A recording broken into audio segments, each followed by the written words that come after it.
أعوذ بالله من الشيطان الرجيم بسم الله الرحمن الرحيم نحمده ونستعينه ونصلي على نبينا محمد أما بعد رسول الكريم الحمد لله رب العالمين الرحمن الرحيم مالك يوم الدين إياك نعبد وإياك نستعين اهدنا الصراط المستقيم صراط الذين أنعمت عليهم غير المغضوب عليهم ওয়ালাদ-দাল্লিন আমিন।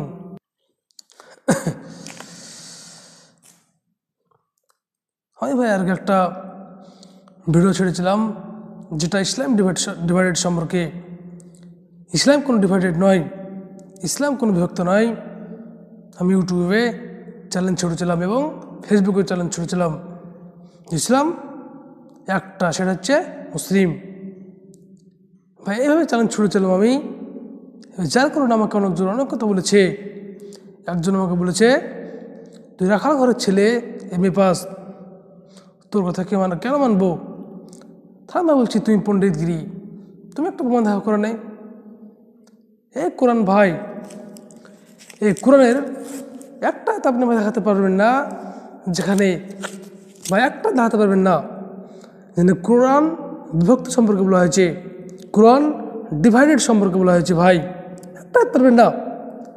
এই পৃথিবীর যে সমস্ত ভাই মৌলানা আছে, মুফতি রয়েছে, সমস্ত আমি চ্যালেঞ্জ ছুড়েছিলাম, কিন্তু পারবেন না, কারণ ইসলাম ডিভাইডেড নয় ভাই।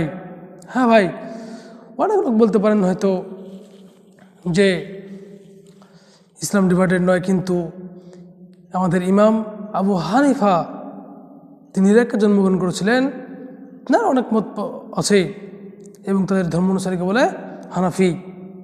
আমাদের ইমাম মালিক আছে, যিনি বাগদাদে জন্মগ্রহণ করেছিলেন বা মদিনায় তিনি শিক্ষকতা করেছিলেন, তার ভাই মালিকি পন্থী। এছাড়াও আমাদের ইমাম শাফি, তিনি ভাই শাফিপন্থী করেছিলেন, এবং ইমাম আহমদ ইবনে হাম্বল তিনি করেছিলেন হাম্বলিপন্থী। কিন্তু ভাই এই চার ইমাম সাহেব বা আমাদের চার ইমাম, তেনারা বলেছেন, আমাদের যদি কোনো গ্রন্থ বা কোনো বই যদি ইসলামের বিরুদ্ধে যায়, তবে সেগুলো ছুঁড়ে ফেলে দেবেন। তাহলে আমি বলতে পারি যে হ্যাঁ, যে ঠিক কথা বলেছেন। আপনার ভাই গ্রন্থে বা কোরআনে কোথাও তো নাই বিভক্ত। আর আপনি ভাই যেহেতু যে কোনো একটা জিনিসকে ফলো করতে হবে সেই পথে চলার জন্যে, আপনাদেরকে অবশ্যই অনুসরণ করতে পারেন, কারণ তারা বিশিষ্ট ব্যক্তিবর্গ। কিন্তু আপনি ডিভাইড করতে পারেন না। আপনি হাজার হাজার মসজিদ আছে, হাজার হাজার মসজিদে ইমাম সাহেব রয়েছেন, এবং সেই ইমাম সাহেব যদি আপনার নামাজ পড়াচ্ছেন, কিন্তু প্রত্যেক যদি ডিভাইড করতে পারে না। আপনি অনুসরণ করতে পারেন কোরআনের বাইরে আপনি অনুসরণ করতে পারেন না। আমি ভাই বললেন, হ্যাঁ ভাই, আমি রাখাল ঘরের ছেলে, MA পাস, তোমার কী যোগ্যতা রয়েছে? কোরআন আমি বলতে পারি যে কোনো ডিভাইডেড নাই, কোনো ডিভাইডেড নাই, কোনো বিভক্ত নাই, আমরা সবাই মুসলিম ভাই। আলী ইমরানের 102 নম্বর আয়াতে বলা হয়েছে যে তোমরা মৃত্যুর আগে সবাই মুসলিম হও। মৃত্যুর আগে ভাই তোমরা সবাই মুসলিম হয়ে মৃত্যুবরণ করো। ভাই এখানে বলেছেন মৃত্যুর আগে সবাই মুসলিম হয়ে, কারণ আমাদের ভাই কোরআন শরীফ, এই কোরআন শরীফের যে সমস্ত বৈশিষ্ট্য রয়েছে সেগুলো শুধুমাত্র মুসলিমদের জন্যে। আর ভাই মুসলিমদের সঙ্গে সঙ্গে মুমিনদের জন্যে। আগে আপনাকে মুসলিম হতে হবে, তারপর ভাই আপনি মুমিন হবেন, কারণ এই কোরআনের যে নীতি গুণ সমস্ত কিছু ভাই মুমিনদেরই জন্য বৈশিষ্ট্য। তাই বলা হয়েছে আলী ইমরানের 102 নম্বর আয়াতে যে আগে তোমরা মুসলিম হও, মুসলিম হয়ে ব্যক্তিবরণ করো। অর্থাৎ কোরআনের সমস্ত বৈশিষ্ট্য আপনার পক্ষে অর্জন করা সম্ভব নয় আল্লাহর সাহায্য ছাড়া, কিন্তু যেগুলো পারবেন সেগুলো করুন। এসব বলা হয়েছে 103 নম্বর আয়াতে আলী ইমরানের যে আমার রজ্জু শক্তভাবে জড়িয়ে ধরো। এখানে ভাই আল্লাহর রজ্জু বলতে কি? এখানে ভাই আল্লাহর রজ্জু বলতে বোঝানো হয়েছে তার নামাজ, তার রোজা, তার জাকাতকে বোঝানো হয়েছে, তার কালেমাকে। আল ইব্রাহিমের 24 নম্বর আয়াতে বলা হয়েছে যে কালেমে তায়েবা এক শক্তিশালী জড়, যা আকাশ পর্যন্ত বিস্তৃত, এবং যার জড় বা শিকড় মাটির ভিতর পর্যন্ত গাথিত, যে অনেক ফলন করে। আপনি ভাই কালেমাকে আপনি অন্য জায়গাও পৌঁছে দিতে পারেন। এটা হচ্ছে আল্লাহর রজ্জু। এছাড়াও তিনি কি বলছেন 103 নম্বর আয়াতে আল ইমরানের, যে তিনি বলছেন যে আগে তোমরা বিভিন্ন পারস্পরিক শত্রু ছিলে এবং তোমাদেরকে আমি মিলামিশিয়ে দিলাম। চিন্তা করেন ভাই, কোরআনে বলা হচ্ছে আমাদেরকে শক্তিশালী রজ্জু পাকড়াও করেন। এছাড়া ভাই আমাদের আল হাজের 78 নম্বর আয়াতে বলা হয়েছে যে হে ঈমানদারগণ, আমি তোমাদেরকে বাছাই করে নিয়েছি এবং তুমি আমাদের পথে জিহাদ করো, এবং আমি তোমাদের নাম পূর্বে মুসলিম রাখিয়াছি, এবং তোমাদের সমস্ত উম্মতের হইয়া আমাদের নবী সাল্লাল্লাহু আলাইহি সাল্লাম সাক্ষী দেবেন। তোমরা সাক্ষী দাও। আমাদের আল হাজে বলা হচ্ছে মুসলিম, পূর্বে তাকে নাম ঘোষণা করে দেওয়া হয়েছে। সেখানে আপনি কে ভাই? আপনাকে ইসলাম বিভক্ত কে করতে বলেছে? একটা কোরআন আয়াতে না হয় যে বলা হয় যে ইসলাম বিভক্ত। ইসলামকে একই কারণে কথা বলা হয়েছে ভাই। এবং বলা হয়েছে আল হাজের 78 নম্বর আয়াতে তোমরা নামাজ করো, কায়েম করো, যাকাত দাও। এছাড়াও ফসিলতের 33 নম্বর আয়াতে বা হামিম সিজদার সূরার 33 নম্বর আয়াতে বলা হয়েছে সেই ব্যক্তির চেয়ে উত্তম কি হতে পারে যে নিজে সৎকর্ম করল এবং তাকে আল্লাহর পথে ডাকলো এবং নিজে বললেন তিনি মুসলিম। কেন তোমার থেকে ভাই উত্তম? পরিষ্কার ভাষায় ভাই বলা হয়েছে কোরআন শরীফে প্রত্যেকটা আয়াতে আমি আপনি মুসলিম। You are don't divided the any Quran ayat. You would not fight. And any said this to Quran any ayat, Islam divided. Islam is unity and peaceful. That's not divided. আজ ভাই হাজার হাজার আমাদের ব্যতীত ইসলাম ধর্মে যে ইসলামকে তারা উঠে পড়ে লেগেছে, কারণ ইসলাম বন্ধু বিভক্ত করার জন্যে। আর আমাদের ভাই ইহুদি আছে, খ্রিস্টান আছে, যারা এটা অন্যতম হাতিয়ার করে করেছে ভাই, বিভিন্ন ধরনের পন্থী বের করছে যাতে ইসলাম বিভক্ত হয় এবং ইসলামের মানুষ দুর্বল হয়। কিন্তু ভাই ইসলাম কি বিভক্ত? কোনো মতে বিভক্ত নয় ভাই।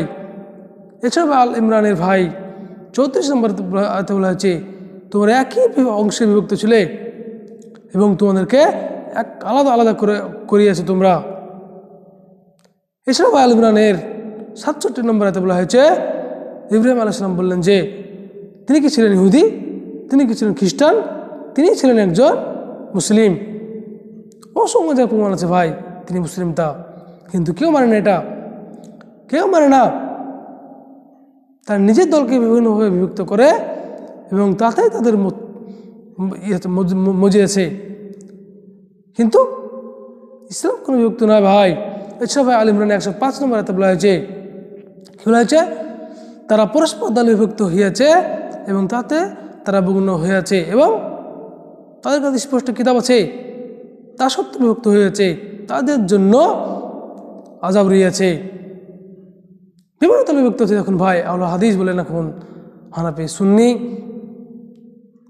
ভাই শিয়া, বেরালি, এগুলো সমস্ত কুফরি। কোরআন ভাষা বলছে সমস্ত কুফরি।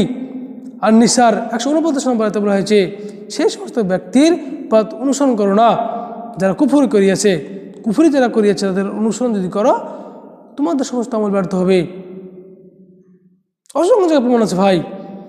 এছাড়া ভাই আমাদের আর রুমের 30 নম্বর আয়াতে বলা হয়েছে হে মুহাম্মদ, তোমার সমস্ত জীবনের লক্ষ্য দিনের প্রতি কেন্দ্রীভূত করো এবং আল্লাহর প্রকৃতি সৃষ্টির উপর তুমি দাঁড়িয়ে যাও, যে প্রকৃতির উপর আল্লাহ রাব্বুল আলামিন মানুষ সৃষ্টি করিয়াছেন।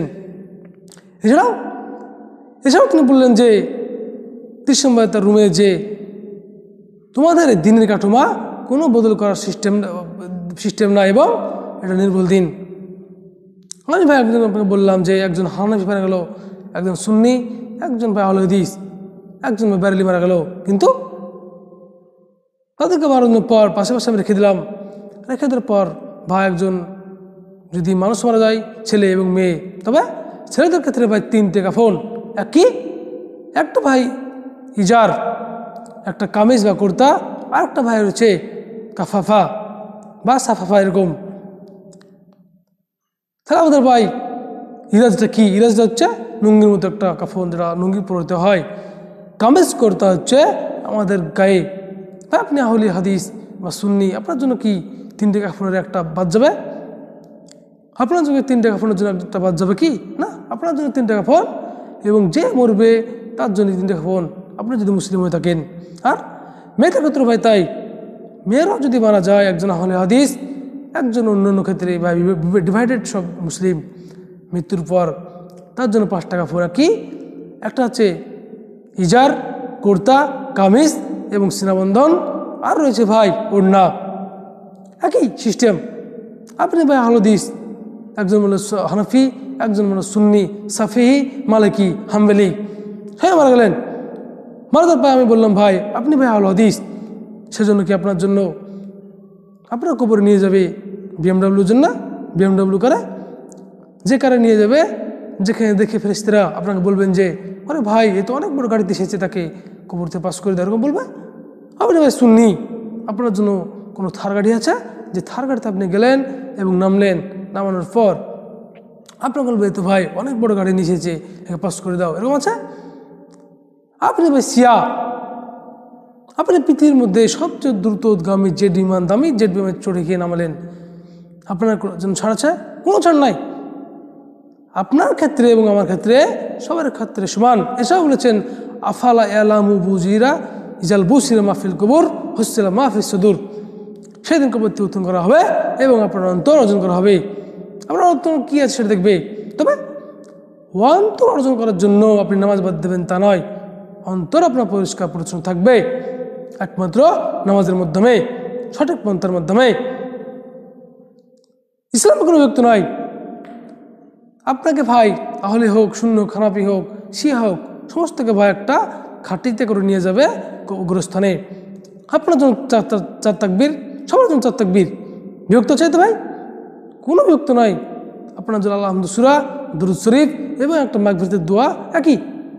আপনি ভাই আল্লাহ হাদিস, সেজন্য আপনার জন্য সিস্টেম আছে না। আপনি যদি ভাই রহমানের বান্দা হন, আপনি সত্যকের বান্দা হন, আপনি যদি হক পথের পর থাকেন, হাল হাবিজ জান্নাত যাবেন। যার পর ভাই আপনি ভাই আহলে হাদিস, আপনার জন্য 4 হাত মাটি খুঁড়বে কবরের, আপনার জন্য 3.5 হাত। একজন সুন্নি মারা যাবে তার জন্য 3.5 হাত, একজন হানাফি মারা যাবে তার জন্য 3.5 হাত, একজন শিয়া মারা যাবে তার জন্য 3.5 হাত আপনাকে দেওয়া হবে মাটি। এবং আপনার মাটি দেওয়ার পর আপনি যে আহলে হাদিস, তার জন্য আপনাকে জিবরাইল আলাইহিস সালাম ও মিকাইল আলাইহিস সালাম এসে আপনাকে কোশ্চেন করবে না, হ্যাঁ রব্বুকা দিনুকা নবিয়ুকা, আপনার রবকে, নবীকে এবং দিন কি আপনাকে প্রশ্ন করবে। হান কি মুনকির, আসার পর রব্বুকা, রব কি, দিন কি এবং নবী কি। না আপনি ভাই সুন্নি, সেজন্য আপনাকে ছাড় দেওয়া হবে যে এই সুন্নি ভাই ছেড়ে দাও, যে একে কোশ্চেন আপনি সারা জীবন মদ খেলেন, গুনাহ করলেন, এরকম না। কোনো ভাই সিস্টেম নাই, কোনো সিস্টেম নাই। আর ফাতের 18 নম্বর আয়াতে বলা হয়েছে সেই দিন কোনো আত্মীয়তার বন্ধন চলবে না এবং কেউ কারো কোনো কিছু বহন করবে না, এমনকি আপনার আত্মীয়, এমনকি আপনার মা, কেউ করবে না। আপনি আহলে হাদিস, আপনার জন্য 3.5 হাত মাটি, 3টে কাপড়, নারী হলো 5টা কাপড় এবং একই কোশ্চেন, একই দোয়া, একই ফেরেশতা, কোনো ডিভাইডেড নাই। আল্লাহ যে রুল অফ ল আল্লাহ সৃষ্টি করেছেন, সেগুলো সমস্ত ক্ষেত্রেই সমান সমান সমান, ইকুয়ালিটি।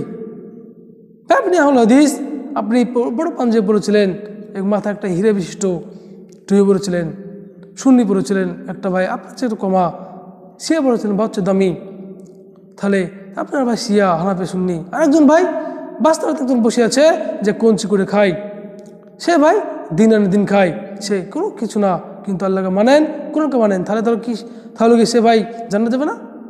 সে একা যাবে, তার আমল যদি ঠিক থাকে সে একা যাবে। আপনার ক্ষেত্রে ইসলামকে ডিভাইড করা কোনো মতো অধিকার দেওয়া হয়নি। এছাড়া 19 নম্বর আয়াতে বলেছে তোমরা সব একই উম্মতভুক্ত ছিলে এবং তোমরা সব আলাদা হয়ে গেছো। তোমাদের যদি পূর্বে ঠিক না করে দিতাম, তবে অবশ্যই আমি তোমাদেরকে এটা পরিষ্কার করে দিতাম। আমি আপনি ভাই সবাই একই উম্মতভুক্ত ছিলেন। বা এখন খ্রিস্টান, মুশরিক অনেকজন হয়েছে মুসলিমতায়, কিন্তু মুসলিমের মধ্যে অনেক বিভক্ত। আমি যখন ইউনিভার্সিটিতে পড়েছিলাম, তখন একটা স্যার বলেছিলেন যে মুসলিমরা নাকি 5 ভাগে বিভক্ত। তাই তখন আমি চিন্তা করছিলাম কী করে বিভক্ত হয়। তখন আমি দেখলাম শিয়া সুন্নি হানাফি, কিন্তু এরা কখনো বিভক্ত করেনি। আপনি কোনোটা প্রমাণ করতে পারবেন না হযরত আবু বকর রাদিয়াল্লাহু তাআলা আনহু, হযরত আলী রাদিয়াল্লাহু তাআলা আনহু তার ধর্ম অনুসারে হচ্ছে শিয়া এবং আবু বকর হচ্ছে সুন্নি। 80% পৃথিবীতে আছে। আপনি কোথায় প্রমাণ করতে পারবেন একটা গ্রন্থে যে প্রমাণ করা হয়েছে সে বিভক্ত? এসা ভাই আল আহকাফের 9 নম্বর আয়াতে বলা হয়েছে যে নবী সাল্লাল্লাহু আলাইহি ওয়াসাল্লাম বললেন যে আমি একজন হয়তো রসুল, আমি তোমার জন্য কোনো উপকার আসতে পারি না তোমাকে আমি পার করতে পারি বললেন। সবার ক্ষেত্রে আর ভাই একটা লোক সামান্য একটা মাযহাবের প্রতিষ্ঠিত হয়ে কি করে চিন্তা করেন? এছাড়া ভাই আল মুমিনুন 53 নম্বর আয়াতে বলা হয়েছে যে তাদের দল বিভক্ত হয়েছে এবং তারা তাতে মগ্ন। এছাড়া ভাই আল আম্বিয়া 93 নম্বর আয়াতে বলা হয়েছে 93 নম্বর আয়াতে যে তারা দলে দলে বিভক্ত হয়েছে এবং তারা সবাই আমার কাছে ফিরে আসবে। বুঝতে পারছেন ভাই? আপনার জন্য কোনো স্পেশাল সিস্টেম না ইসলামে। ইসলাম স্পেশাল সিস্টেম আছে তার জন্যে যারা মুমিন, যারা মুমিনের মধ্যে অন্তর্ভুক্ত হতে পারবে, 5 ওয়াক্ত নামাজ পড়বে, যাকাত হজ রোজা করবে, সেজন্যে সত্য পথ অবলম্বন করবে ভাই, তাছাড়া নাই। এছাড়া ভাই আমাদের নিসার 44 নম্বর আয়াতে বলা হয়েছে সেই সমস্ত ব্যক্তি যাদের কিতাবের জ্ঞান দেওয়া হয়েছে এবং তারা গুমরাহ এবং মূর্খতার খদ্দের সাজিয়ে বসিয়েছে। অনেকজন ব্যক্তি আছে যারা সামান্য একটা জ্ঞান নিয়ে তারা বিভিন্নভাবে করে এবং আহলুল কথার অর্থ হলো, আহলুল কথার অর্থ হলো সম্প্রদায়, গোষ্ঠী বা ভুক্ত। কিতাব দিয়েছেন, কোনো সময় না এটা হতে পারে না, আপনি সম্প্রদায় ভুক্ত করতে পারেন না, আপনি মুসলিম। এছাড়া ভাই বলেছে আল্লাহ নামলের 20 নম্বর আয়াতে যখন সুলাইমান আলাইহিস সালাম যখন তার সাম্রাজ্ঞীর চেয়ারটা নিয়েছিলেন এবং বললেন যে তুমি কি চিনতে পারছো, তখন তিনি বললেন হ্যাঁ এটা আমার চেয়ার, এবং দেখার পর তিনি সঙ্গে সঙ্গে বললেন আমি আগে থেকে মুসলিম ছিলাম। এছাড়াও আল কাসাসের 53 নম্বর আয়াতে বলা হয়েছে হে মোহাম্মদ তুমি তাদেরকে সমস্ত কিছু ছড়িয়ে দাও। দিন ছড়ানোর পর তারা বললেন, শুনলেন এবং বললেন আমি মুসলিম। কোথায়? একটা পাবেন না। আল আরাফের 169 নম্বর আয়াতে বলা হয়েছে যে সেই সমস্ত লোক অযোগ্যরা যারা আল্লাহর কিতাবের উত্তরাধিকার হবে এবং দুনিয়াবী স্বার্থে তারা পুঁজিবাদ লুণ্ঠন করবে এবং যখন কোনো সুযোগ পাবে সেটা গ্রহণ করবে। কিন্তু আল্লাহ রাব্বুল আলামিন তাদেরকে সতর্ক করে দিয়েছেন। এখন অনেকটাই দুনিয়াবী স্বার্থে কিতাবের গ্রন্থ গ্রহণ করেছে যাদের একটা মুনাফা লোটার উদ্দেশ্যে, কিন্তু মুনাফা লোটার উদ্দেশ্যে সমস্ত কিছু বাধ্য হয়েছে। ভাই আমি একজন আক্কেল ছেলে পাস, আমার কথা মানবেন না, কিন্তু এই কোরআন তো আপনি মানবেন ভাই, কোরআনের একটা আয়াত মানবেন, আর কোরআনে যদি আপনি না মানেন আপনি বিরোধী। এসব রয়েছে 144 নম্বর আয়াতে আর নিসার যে তাদেরকে জাহান্নামে ফেলা হবে 145-এ। তখন কে তাকে বাঁচাবে? 146 নম্বর আয়াতে বলা হয়েছে আর নিসার আল্লাহর রজ্জু শক্তিশালীভাবে জড়িয়ে ধরো এবং তোমার তওবা করো, অবশ্যই আল্লাহ তোমাকে ঠিক পথে নিয়ে আসবেন। অনেক সময় দেখে দিলাম আপনাকে আয়াত, ভাই কোনো আয়াত আপনি পাবেন না যে বিভক্ত করে সব মুসলিম আপনারা। এছাড়া রুমের 32 নম্বর আয়াতে বলা হয়েছে সেই সমস্ত লোক যারা দল বিভক্ত করিয়াছে তাতে মগ্ন রয়েছে। অনেকজন ভাই অনেকজন বিভক্ত করা হয়েছে, আপনি একটা পাবেন না যেখানে বলা হয়েছে। অনেক প্রমাণ দিলাম ভাই, আমি প্রমাণ দিলাম আল ইমরান 102 নম্বর 103 নম্বর আয়াত, আল নাহল এর 42 নম্বর আয়াত, আল ইমরান 167 নম্বর আয়াত, রুমের 32 নম্বর আয়াত, 30 নম্বর আয়াত। এছাড়া সূরা নম্বর 13 নম্বর আয়াতে বলা হয়েছে যে হে মুহাম্মদ তোমরা দিনের প্রতি অজ্ঞ থাকো এবং যা তোমাদেরকে নূর উপর দিয়েছিলাম পরবর্তীকালে ইব্রাহিম মুসা আলাইহিস সালামকে দিয়েছি এবং দিনের মধ্যে ঐক্য সৃষ্টি করো না। আপনি পাবেন না, সব একই, আপনারা আমরা সব একই। এছাড়া আমি প্রমাণ দিলাম আল ইমরান এছাড়া 144 নম্বর 145 নম্বর আয়াতে, আল আম্বিয়া 93 নম্বর আয়াতে, সূরা 13 নম্বর আয়াতে। এছাড়া রয়েছে আমাদের আয়াত নম্বর যে আমরা সব মুসলিম। আল আম্বিয়ার ভাই বললাম 3 নম্বর একটা, সূরা ইউনূসের 19 নম্বর আয়াতে। এছাড়া আল ইমরান 34 নম্বর আয়াতে বলা হয়েছে আল ইমরানের। অনেক প্রমাণ দিলাম, আপনারা যদি পারেন একটা প্রমাণ দিয়ে দেখান, আর সরাসরি উল্লেখ করা হয়েছে আল হাজার 78 নম্বর আয়াতে আমি মুসলিম, পূর্বে নাম রাখা হয়েছে, এবং ফসিলত বা হামিম সেজদায়। আপনি যদি পারেন একটা আয়াত আমাকে দেখান যেখানে আপনি ভাই বলা হয়েছে নাজাতপ্রাপ্ত দল, বা আপনি আহলে হাদিস, আপনি সুন্নি, আপনি হানাফি, কোনো তো বিভক্তি পাবেন না। আল মায়দার 103 নম্বর আয়াতে বলা হয়েছে বাহিরা সাইবা ওসিলা হাম। বহিরা কি? বহিরা বলা হয়েছে সেই সমস্ত উষ্টি যারা 10 বার 5 বার শাবক প্রসাব করার পর, মানে বাচ্চা প্রসাব করার পর তাদেরকে ছেড়ে দেওয়া হতো, এবং তারা যেখানে স্থানে যেত খেত তাদেরকে কেউ জবাই করতো না। এছাড়াও সাহেবা বলা হয়েছে কোনো কিছু আরোগ্যের জন্যে মানতেন এবং সেটা ছেড়ে দিত, এবং 10 বার যদি শাবক প্রসাব করতো, লাস্টটা যদি বাঁধি প্রসাব করতো তবে তাকে ছেড়ে দেওয়া হতো। এছাড়াও ওসিলাতে বলা হয়েছে ভাই যদি আপনার উষ্টির পুং যদি করতো তবে তাকে জবাই করতো এবং তাকে ছেড়ে দিত। এছাড়াও স্ত্রী হলে তাকে রেখে দিত। পুং এবং স্ত্রী দুটো যদি হতো তাকে জবাই করার পরিবর্তে তাদের নামে ছেড়ে দিত ভগবানের উদ্দেশ্যে। আর হাম কি?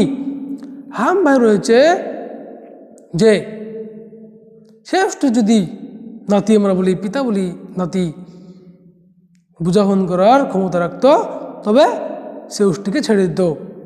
আমি কিছু এটা বললাম কারণ বুখারী শরীফের হাদিসে এসেছে এগুলো রব্বুল আলামিনের কোনো পথা ছিল না, কোনো মানুষ ছিল না। আর এই সমস্ত তারা বিভক্ত করেছে এবং কোরআন বিরোধী, ইসলাম বিরোধী বিভক্ত করেছে, যে বিভক্ত করার পর যত গুনাহ বর্তাবে সেই গুনাহ আপনার অ্যাকাউন্টে জমা হবে। সুতরাং আপনি সঠিক জ্ঞান অর্জন করুন, কোনোরকমভাবে ইসলামকে ডিভাইড করবেন না। এবার আপনি বললেন ভাই যে আপনার কথা মানব না, তখন আল ইমরানের 3 থেকে 5 নম্বর আয়াতে বলা হয়েছে হে মুহাম্মদ, এই কোরআন হেদায়েতের জন্য পাঠিয়েছি, হক এবং বাতিলকে ঠিক করার জন্যে, এবং যারা এটা মানবে না তাদেরকে আযাবের কথা শোনাও। এসব 19 নম্বর আয়াতে বলা হয়েছে ইসলামকে তিনি গ্রহণ করেছেন, সুস্পষ্ট কিতাব দিয়েছেন, এবং যারা এটা বিভক্তিকরণ করেছে তাদেরকে আযাব শোনাও। এছাড়াও আনিসা 56 নম্বর আয়াতে বলা হয়েছে যারা আল্লাহ রাব্বুল আলামিনের ইসলামকে বিরোধ করেন বা অন্য কিছু কুফরি সৃষ্টি করেন তাদেরকে কঠিন শাস্তি হবে। মৃত্যুবরণ করবে, আবার চামড়া সৃষ্টি করবে, মৃত্যুবরণ করবে, আবার চামড়া সৃষ্টি করবেন, এবং পূর্ণ সাজা করা হবে। এছাড়াও সূরা মুহাম্মদের 1 নম্বরে বলা হয়েছে যে সমস্ত কুফরি করলো এবং আল্লাহর পথ থেকে অন্যজনকে বিরত রাখলো তাদের জন্য কঠিন শাস্তি রয়েছে। আপনি কোনো মতো ইসলামকে ডিভাইড করতে পারেন না। আমি বললাম ইরানের খোমেনিকে প্রেসিডেন্ট, ইরান প্রেসিডেন্ট খোমেনি, আপনি শিয়া করে অনেকজন যুদ্ধ করেছেন, আপনার কি ক্ষমতা আছে যে একটা প্রমাণ দেখাতে পারেন আপনি শিয়া, আপনি সুন্নি কোরআনে? কোথাও পারবেন না। আপনার মতো লোক জন্ম নেবেন, পারবেন না। আব্দুর বিন রাজ্জাক ইউসুফ বলছি, আপনি আহলদিস করে অনেক চিল্লান, অনেক গোলা ফুলান, আপনার ক্ষমতা নাই একটা প্রমাণ দেখানোর। আপনি হয়তো বলতে পারেন যে কোরআনের সত্যটা তুলে ধরব এবং মানুষকে পছন্দ ভয় করতে পারেন, কিন্তু আপনি বিভক্ত করতে পারেন না। আপনি জান্নাত যাবেন কি ঠিক নাই, যা আপনি এখন বর্তমান খ্রিস্টানদের রীতি অনুসরণ করেছেন ইসলামকে। সেই দিন মুর্শিদাবাদে ভগবানগুলোর সাইডে একটা ব্যক্তি কি হয়েছে, সে হানাফি থেকে আহলদিস হয়েছে, সেই জন্য তাকে হানিফেরা মাটি দিয়ে যায়নি। আমি ভাই সমস্ত প্রান্তে, বিশ্বের প্রান্তে লোককে বলছি ইসলামে কোনো বিভক্ত নাই। কোরআনে একটা আয়াত কোনো মায়ের বেটার ক্ষমতা নাই, কোনো মায়ের বেটা দুধ খেয়ে যদি থাকে প্রমাণ দেখান। ইসলাম এক এবং ইসলাম মনোনীত, আমরা মুসলিম। এসব 85 নম্বর আয়াতে বলা হয়েছে ইসলামকে তিনি গ্রহণ করেছেন, এবং বাদবাকি যদি অন্যজন গ্রহণ করে থাকে তাদের ইহকাল পরকাল ভ্রষ্ট হয়ে গেছে। কোনো কথা পাবেন না। সূরা লুকমানের 7 নম্বর আয়াতে বলা হয়েছে সেই সমস্ত ব্যক্তিদেরকে দেখো যারা তুমি যখন কোরআনে আয়াত শোনাও তারা আত্মঅহংকার ফিরিয়ে যায়, তাদেরকে কঠিন আযাবে শোনাও। ভাই আমার কথা না, এটা কোরআনের কথা, সমস্ত প্রমাণ দিলাম, একটাও আপনি পাবেন না যেখানে বিভক্ত করানোর কথা বলা হয়েছে। Quran is the right way. আল্লাহ রাব্বুল আলামিন আমাদের বিশ্বনবী হযরত মুহাম্মদ সাল্লাল্লাহু আলাইহি সাল্লামকে বললেন, হে মুহাম্মদ, জাসিয়ার 18 নম্বর আয়াতে তুমি সত্য রাজপথে চলো, এবং যারা মূর্খ টাইপের তাদের জ্ঞান কম তাদের মুখ এড়িয়ে চলো। আমি হয়তো ভাই সাধারণ ফিকে লোক, আমি সাধারণ ফিকে লোক, প্রবণ নাই, আমি অনেক দিলাম, আপনি দেখেন একটা প্রবণ আমাকে। আপনি পণ্ডিত্য ঘরের লোক, আপনি ইঞ্জিনিয়ার ঘরের লোক, আপনি মাদ্রাসা ঘরের লোক, উঁচু ঘরের লোক। এছাড়াও ভাই বিশ্বনবী হযরত মুহাম্মদ সাল্লাল্লাহু আলাইহি ওয়াসাল্লামকে বললেন যে আরাফের 199 নম্বর আয়াতে সেই সমস্ত মূর্খ লোকদের কথা এড়িয়ে চলো। অনেকজন মূর্খ আছে যারা নিজেকে পণ্ডিত মনে করে, কিন্তু আন-নিসার 49 নম্বর আয়াতে বলা হয়েছে, হে তোমরা কোনো সময় আত্মপবিত্রতার অহংকার করো না, কারণ তিনি আনেন কে? ইমানদাতা। আন-নাজমের 32 নম্বর আয়াতে বলা হয়েছে, এই পৃথিবী সৃষ্টির পর থেকে তার মায়ের গর্ভে কি আছে সমস্ত কিছু তুমি জানেন, তুমি আত্মপবিত্রতার অহংকার করো না, কে ইমানদার তিনি জানেন।